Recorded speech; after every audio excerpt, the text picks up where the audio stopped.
Welcome to Peak to Profit, where each week we share practical and tactical guidance to help you grow and run a profitable business. Hi, I'm Jennifer Drago, award-winning strategist and business coach. I help entrepreneurs and small business owners develop a laser-focused roadmap to business growth so that they can earn more, work fewer hours, and amplify their impact. Today we're going to continue our series where we will explain the Peak to Profit framework, our signature method to provide entrepreneurs with a defined strategy, goals, and tools to implement the strategy and measure their progress along the way. Last week we reviewed the P in the PEAK framework, P-E-A-K framework, and we developed our plan, our strategic roadmap for our 13-week plan that covers the fourth quarter of 2022 as an example. Today we're going to cover the E in the PEAK framework, which stands for execution. We will review how to ensure that you consistently execute on those goals as you move through the forthcoming quarter. Remember that you need both a clear strategy, which you put together last week. You now have that roadmap for the 13 weeks that comprise the forthcoming quarter. But without strategy, your execution is aimless. And without execution, your strategy is useless. So they go hand in hand.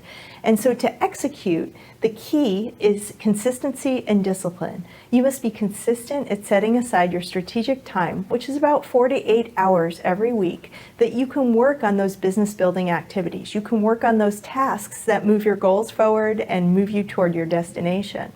Once you set aside that time, you just work the plan. You take those 2 to 3 most important tasks that you set up each and every week that you need to accomplish, and you get them done. And if you can do this, you will set yourself up as part of an elite group of focused, disciplined entrepreneurs because you're putting in the work to grow your business according to the plan you've set.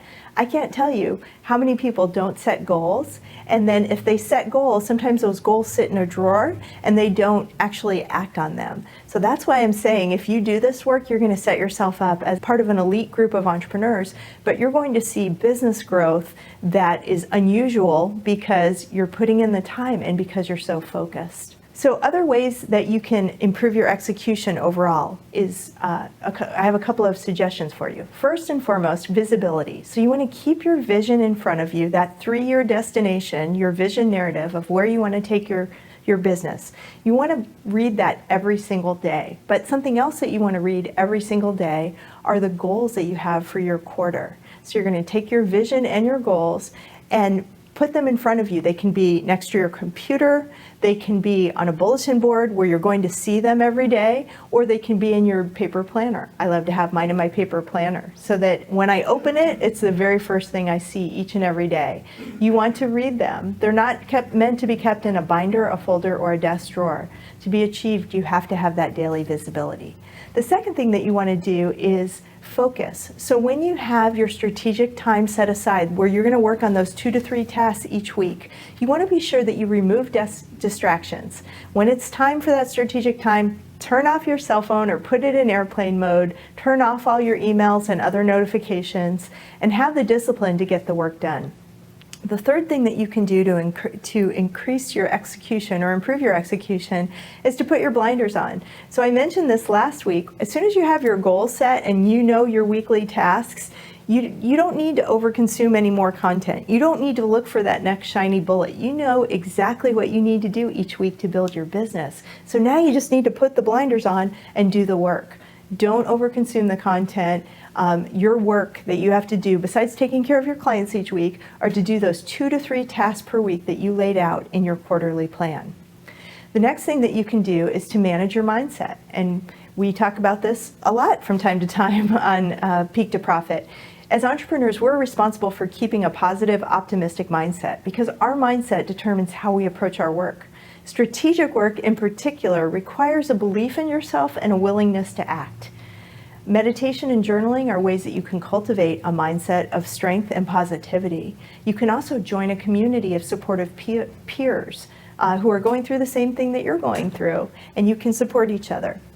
And then finally, you can consider an accountability partner. As entrepreneurs, it's important to find a great accountability partner. And what I mean by that is, it can't just be your best friend that pats you on the back and says, good job, no matter what you say. It's got to be someone that calls BS when you really aren't putting in the work or you're dishing up excuses. Someone who's going to really hear your weekly progress reports and give you critical feedback when you're not achieving what you should each week is a great accountability partners. And I'll tell you that research has shown that when you have an accountability partner and you let them know, here's my 2 to 3 strategic tasks each week, and then you report back in writing at the end of the week on how you've accomplished those 2 to 3 tasks, or maybe how you haven't, that is the best practice for actually goal execution, for actually executing on your goals, is to use that format where you say, here's what I'm going to accomplish, and then you report back at the end of the week, here's what I accomplished. And you're going to be more likely to accomplish more when you use a strong accountability partner. If you haven't been successful in finding a peer who can be a great accountability partner, you may try a business coach. A business coach can help you with accountability to reach your goals and upgrade your mindset, but they can also be a guide or a mentor to help you with business challenges that happen each and every day, come up along the way. So a business coach can also be a great accountability partner for you.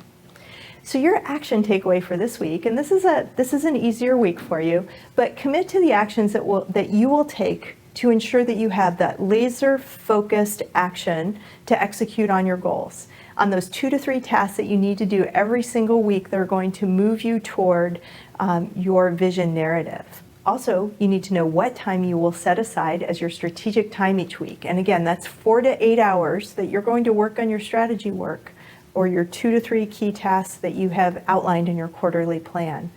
I like to do my strategic time, I like a block on Monday morning and a block on Friday afternoon. So I take 8 hours, but I split it and bookend my week with strategic time. And I serve my clients on the days in between. What else will you commit to executing? So remember, having visibility, focus, putting the blinders on, managing your mindset, and assuring accountability are the other steps that will help you with your execution. So now that you have that framework, commit to what you want to do to build your business. And I'll be back next week to share the third part of the PEAK framework, which is about analysis. Can't wait to tell you about that. But until then, I will see you next week for part 3 of our 4-week series, and bye for now.